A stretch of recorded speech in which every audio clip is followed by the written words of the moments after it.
For starters, what should I call you? I'm Chloe. And you, what's your name?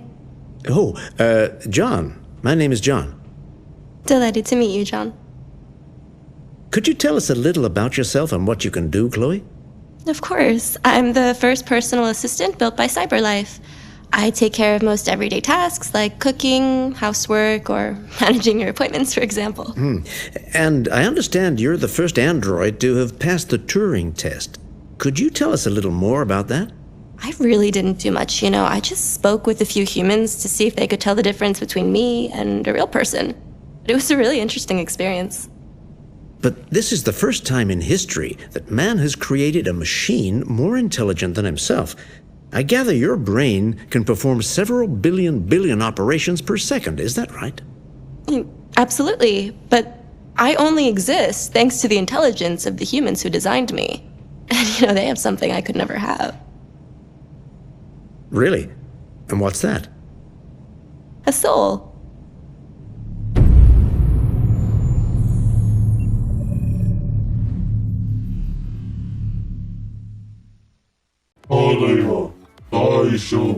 Eu sou o Andy e hoje eu quero falar sobre Detroit Become Human. Detroit se torna humano.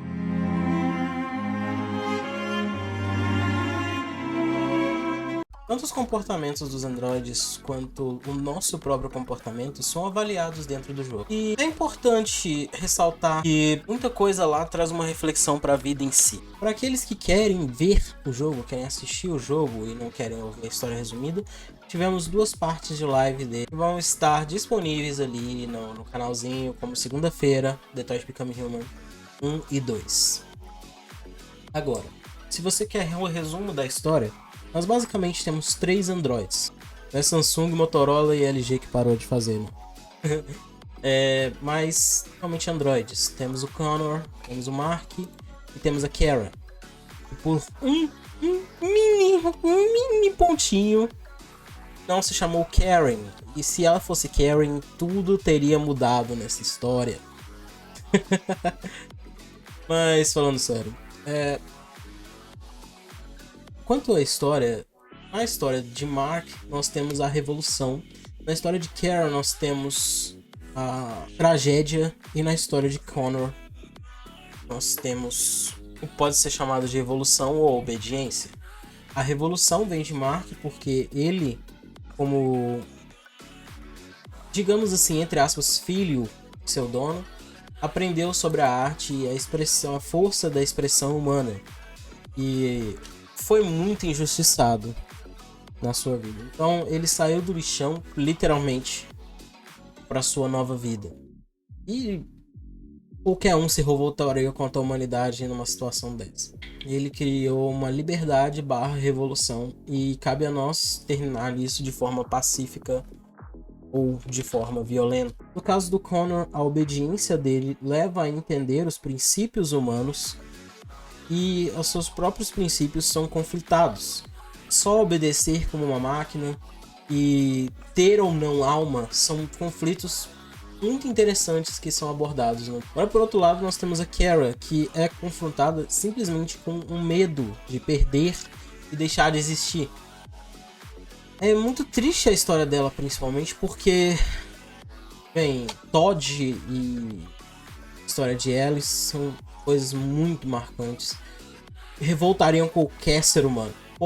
Quando eu falo qualquer ser humano, é qualquer ser humano, minimamente humano. O androide se revoltou.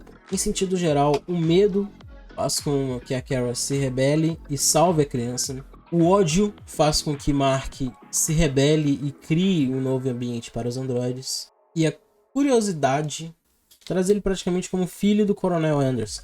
Então, de toda forma, cada um tem emoções e sentidos e experiências que levam eles a novos rumos da vida. E o questionamento todo de Detroit Become Human não são exatamente os androides se tornando humanos, mas o quanto a humanidade realmente é humana, sabe? Porque se os robôs podem simular a empatia, se podem sentir as coisas, podem sentir medo, podem reagir, como eles conseguem enxergar e ser melhores do que os próprios humanos na série. Os caras que estavam revoltados pela perca de emprego, o Todd que estava viciado, o filho do Carl, o Léo, eu acho que é Léo mesmo o nome dele. Como essas pessoas foram tão desumanas a ponto daqueles seres que não são humanos se revoltarem atrás da humanidade? Tipo, eles buscaram nada menos, nada mais do que a liberdade de serem tratados como indivíduos, como seres vivos. Ser vivo não implica que você tem que ter alma. Uma planta é um ser vivo. E ela pode ter alma, talvez, não sei, mas de qualquer forma, ter alma não te torna exatamente o ser vivo. Ser vivo é um animal, é a planta, é a inteligência artificial. Ela é artificial, é computadorizada, é programada, mas ela existe. Ela existe, ela está ali. Ah, o plástico artificial. É um plástico, pô. Então, a própria existência é botada em conflito e os humanos, eles deixam a humanidade de lado, deixam a empatia de lado, deixam o que nos torna realmente humanos, que é a capacidade de mover a sociedade, de existir mesmo, sabe? De ter o papel de escolha, a liberdade.